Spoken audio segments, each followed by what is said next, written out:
As per the norm, please do indicate in the chat panel by raising your hand if you would like to ask a question, and we'll look to take one question at a time. We'll start off with Nathan. Well, thank you very much, Lucy. Good day. Rob, how would you assess the team's performance? Because, I mean, both teams missed a few players. Second part to that question, are you happy with the preparations and lead up to the World Cup, especially with a large crop of players not being available for the Windy Series? Basically, what I'm asking is this team ready and capable of winning the World Cup? Yeah, look, assessment of the series, obviously it was a tough one. As you said, both teams missing some key players. From a prep point of view, very different prep ours versus theirs. But still a great opportunity for the younger guys that came across to play against some world-class T20 players, which is great. You know, these tours are never, you know, they're never unnecessary, and they also don't go, you know, you get great value out of them for those guys that do get to play. So that was awesome. From a preparation point of view, look, for the most part, you're dealing with a side who have got a lot of experienced players from a T20 point of view. Yes, coming together in different stages, but I don't think that's dissimilar to a number of teams. Would I like the preparation for the World Cup to look a lot different? Of course I would. You know, the 50-over World Cup prep was looked very different to this. But it is what it is, and this is the cards that are dealt, so we have to be ready. And absolutely believe we can win a World Cup, believe we've got the players to do that. And as I said, you know, there's other teams that are in a similar position to us, so we can't bemoan our situation. We rather have to focus on what's in front of us. Thanks, Nathan. Next up, we're going to go, it does say Manus, but it is Johan Diogo. Hi, Coach. Are you happy with the preparation, and is there an update on the guys? I know it was precautionary with the niggles. Is there an update on the players who had niggles? Yeah, those with niggles should be good to go. Othniel bowled yesterday. Braze had a day off yesterday, having bowled a day of the last game. So, yeah, we will assess today at training, but everything seems to be on track. Thanks. Next up, Amir, then Hines. Hi, good afternoon, Coach. Thank you for the opportunity. You know, Coach, given what we've seen in the IPL and the way the T20 game is going, or the direction that it's going, we've seen how fast starts can bolster a team either in a run chase or in setting a target. Could you just speak to us about how much that has been part of the team's conversations over the last couple of days or weeks even?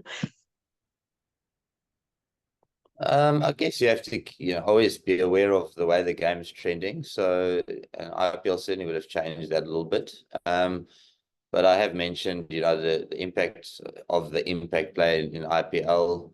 It does have a, you know, an influence as to how teams play. That's not the case, obviously, in the World Cups. So there might be a slight change, but I still believe that the game has now changed. So from our point of view, yeah, I mean, you don't need to speak to a guy like Quinny de Kock, Ryan Rickleton, or Reeza Hendricks as to fast starts and playing aggressively at the top. I think they do that naturally, and we saw that in this last series. So, yeah, I think teams might have slight little things here and there that they're trying to do differently, but for the most part, you know, the way that the game's getting played is in front of us. Thank you.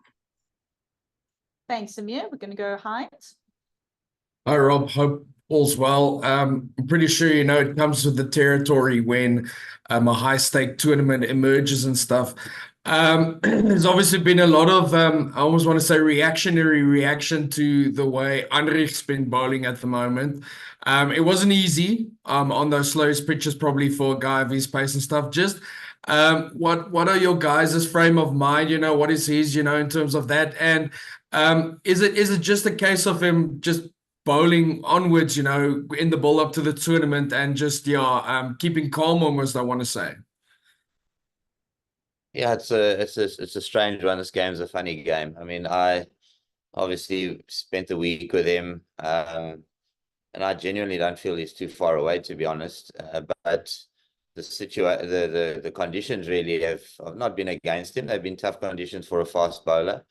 and coming up against the side who were pretty brutal, to be honest, if you were off the mark. So, and I think he would have probably experienced the exact same thing, having come off a break into his first game at the first 4 games at the IPL. So he's probably landed himself in a perfect storm, which in many ways can harden you and get you even more ready. So yeah, I still don't believe he's very far away. You know, a world-class performer finds a way, and I don't doubt that he will as well. Thanks, Rob. Thanks, Heinz. And Nathan, before we go for your follow-up, we'll go with Keenan and then yourself. Thanks, Lucy. Hi, Rob. Just in terms of you mentioned Ryan Rickleton, Quinton de Kock, and Riese Hendricks. Do you see them as the openers? Speaking specifically about Rickleton, or is he a possibility to bat at 3 like he did against West Indies? Or is that position for Aiden Markram? Is that his position? Could you just elaborate on your thoughts there? And then also, secondly, how excited are you for the middle order, the way it's shaping up? Everyone seems to be on form and performing well. Is that do you think one of the trump cards headed into the tournament? Yeah, as far as you know, the opening pair or top 3, it's very much balance related. I don't think it's out of the question that we could see Ryan and Quinny playing. Yeah, again, totally balance dependent on how we want to stack our team up. And then as far as the middle order goes, yeah, of course, who wouldn't be excited, by Markram, Klaasen, Miller, Stubbs, and Janssen. So we just need to keep those guys hungry, keep them fresh, climb on the back of the momentum that they've built up with their games. I mean, those performances are not by luck. They've put in a lot of hard work developing their games in order to play that way. So we're just looking forward to them doing it for green and gold now. They've been doing it for a bunch of different colors, but now it's green and gold's time. So that's exciting. Thanks, Keenan.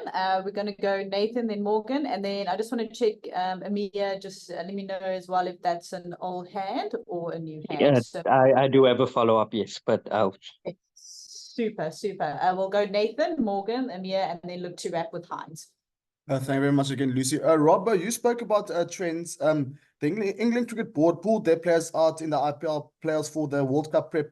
Would you have liked to have those players, or does the IPL take preference? I mean, give us your thoughts on pulling out players for the national team. Yeah, I think we're in a different position to them in terms of having access to those players. There's a number of reasons for that. Some of it's very well above my pay grade. So, but as I said, as a head coach, what's your ideal? The ideal is to have your players together. You have a nice lead in. You do things the way you want to do them, and you get yourself ready for a World Cup. That's not our reality, and I'm comfortable with that. I'm comfortable with the players and the maturity that they have. So, yeah, I mean, it sort of seems to be, going around in circle. I certainly would have liked to have had the players together for a bit more time. It's not our reality, and we aren't able to do that. So we just get ready. Thanks, Nathan. Morgan? Thanks, Lucy. Hi, Rob. Rob, just your assessment of O'Neill's performance. He was one of those guys thrown into the deep end in this tour to the Windies, and a guy that's going to the World Cup, and he looks like he's just a guy that really steps up when it's asked of him. Yeah, I mean, he performed excellently well. Continues to perform excellently well. So I'm very excited by what O'Neill's brought to the side. Very simple and very highly talented and skilled individual who sort of slides under the radar really in terms of the job that he's doing. And he bowls in sort of the toughest parts of the game and finds a way to get it done well. So yeah, very, very, very excited by what he did and the skill set that he has. Thanks, Morgan. I'm going to go Heinz and then wrap with Amir. So apologies, it was supposed to be the other way around. Amir, then Heinz. it's fine. Amir, go ahead. Can I go? Okay. Yeah, just to follow on from my earlier question, and what you mentioned, what you spoke about, Coach, the middle order, the excitement of having Heinrich Klaassen, Stubbo Miller, and Marco Jansen. We've seen in the West Indies tour now recently that even with a high scoring start, the middle order could play quite a key role. It will obviously look quite different in the World Cup than it did in the series that just passed. But if you could speak about the importance of positions 4 and 5 specifically, and those players' abilities to quickly and accurately assess the game situation, and then carry out, whatever plans are made for those specific periods in matches. Well, there's not much left for me to answer there, Amir, because you've done it pretty well just on your own. But yeah, it is exactly that. Those positions are, very tough positions to play in T20 cricket. I think the top of the order is not, I wouldn't say it's easy, but it's easier in terms of its requirements because you know exactly what is needed. It's pretty consistent in terms of how you have to play. And then 4 and 5, even 3 at times, have to really respond well to where the game is at, the conditions and what's needed in the game itself from a positional point of view. So yeah, the game through from start to finish requires a high level of skill now, and but those guys in terms of their adaptability are critical. Thank you. Thank you, Coach. Thanks, Amir. Heinz, Johan, we will squeeze yours in, and then that is officially the last question. Rob, yeah, sorry, just also a follow-up on Heinrich, regardless of where he is and stuff, and without giving too much of a game plan away.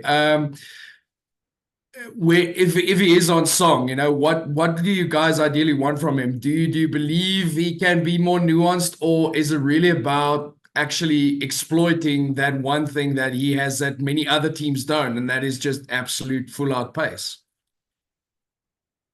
Yeah, I mean, the ideal is to use every person's X factor to the best of our ability. But the game is so fluid, so I think you have a starting idea of how you want to use him, and then the game tells you what is required. So, but always, if we weren't using his X factor, which is his pace, then then what would we be using? So. Definitely always looking to use that 150 plus speed that he has, but he's more than that really, and he's developed a good set of skills from a slow ball point of view. So I do believe he can bowl on different surfaces and in different positions of the game. But his main job is to strike really and break the game open, and then finish it and then close it out. Thanks again, Rob. Sure. Thanks, Hein, and then Johan to wrap us up.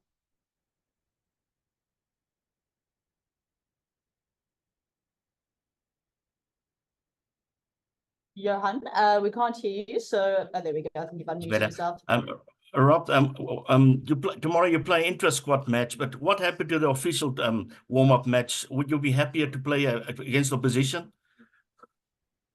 Yeah, it was a difficult one. We originally had a warm-up game scheduled for the 28th, but just with the IPL unfolding the way it was, as well as this tour in the West Indies, it would have meant that we played the 24th, 25th, 26th, traveled on the 27th, and then played on the 28th with being unsure as to who was going to arrive when from the IPL. So it just wasn't tenable to us to play a game on the 28th, to be honest. And then our next game was shifted and changed, and then it fell away. So that was out of our control. So we would have loved to have had one warm-up game. But again, guys, it's not like we've been short of playing. Those that weren't at the IPL, played in these games now, barring the guys who had a few niggles. And from an inter-squad point of view, it's more in a scenarios-based training, which actually allows us to shape things the way we want to. In a game against an opposition, if you get out in the first over, it's kind of you done for the day. However, if we've got our scenario-based training and our inter-squads, we can sort of shape it the way we want to. So not too unhappy. We've used these types of trainings to good effect in the past. So, and we'll trust on our sort of match readiness based on the amount of cricket the guys have been playing. Thanks, Coach. Great. Thanks, Johan, and thanks everyone for